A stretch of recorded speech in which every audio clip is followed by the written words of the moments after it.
The kind of people who are really genuinely upset by what I say are the kind of people who can't truly learn anything and become successful in life. Yeah. I obviously know what I'm talking about to some degree, right? So if Mike Tyson walks in here and tells you he's going to teach you how to box and says you can't fight, you're a pussy. If that upsets you, then you can't learn, right? It's Mike Tyson. Just shut up and listen. If someone richer than me comes along and says, Andrew, you don't know shit, you're a dumbass and you're a brokey, I'm going to sit there and go, okay, maybe I'm a brokey, Elon. Tell me something, right? I'll listen, but if you're going to sit there and go, don't call me names and then I not listen, you're never going to get anywhere, right? You don't become the master unless you're very, very good at being a student, and I've always been very, very good at knowing when to shut up. But I've got to a point in my life now where I don't have to shut up ever. So I don't. How long would you say you were a student for? That's interesting. Yeah, I'm still a student of life, right? Nobody knows everything, and there's still a lot of people who I respect and will always respect and always am quiet around and treat with that absolute respect. But I've been learning for a very, very long time. I've always been very, very observant, trying to pay a lot of attention. And life really doesn't have to be that complicated. When you see somebody that has something you want, you just got to try and work out how they got it. Yeah. And that's the missing part. Most people see people with things they want and they don't do the second half. They don't try and work out how they got that thing. Oh, my man has a Ferrari. Okay. I wish I had a Ferrari. Okay. They don't sit there and go for an hour, how did he get a Ferrari? It doesn't cross, that part is the part they don't want to do, right? They just go, oh, he has a Ferrari, wish I had a Ferrari, and they go back to TV. Yeah. And that's why they lose.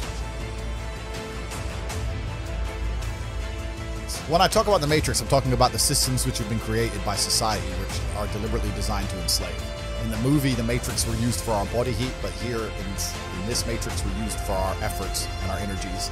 And you're existing inside of a system which is deliberately rigged to make the rich richer and for the poor to stay poor. Yeah. And you can sit there and get upset about it. You can sit there and cry about it and say the system needs to change, which is what some people do, socialists, XYZ.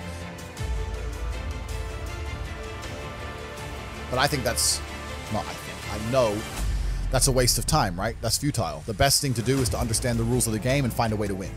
So yes, the game is rigged. Yes, the rich are always going to get richer. Yes, the poor are always going to struggle. And that's the way the game is set up. So you still need to find the best move on the chessboard. There's no point sitting there saying, I want to play a different game, because that's never going to happen.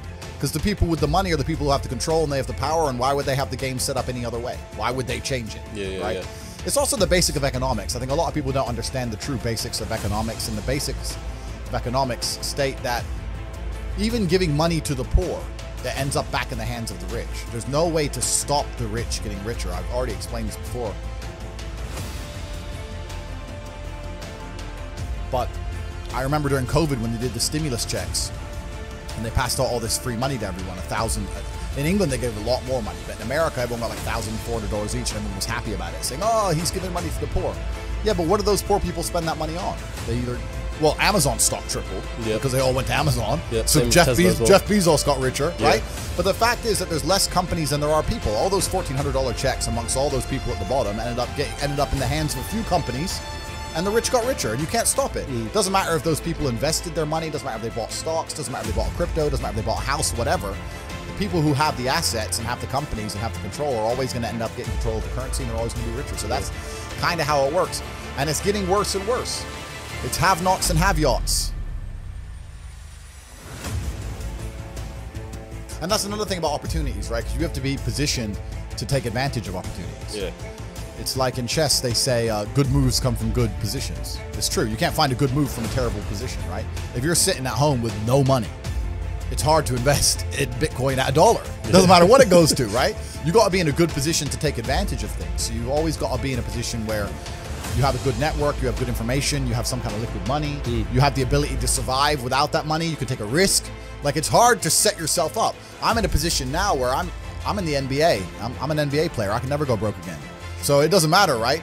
Once you're in the NBA, I can throw $1 million at something. It doesn't matter if it works or not. So for me, it doesn't make a difference. And that's why it's so much easier. They always say the first million is the hardest, and they're completely right. Once you get to a certain point, you can gamble to it.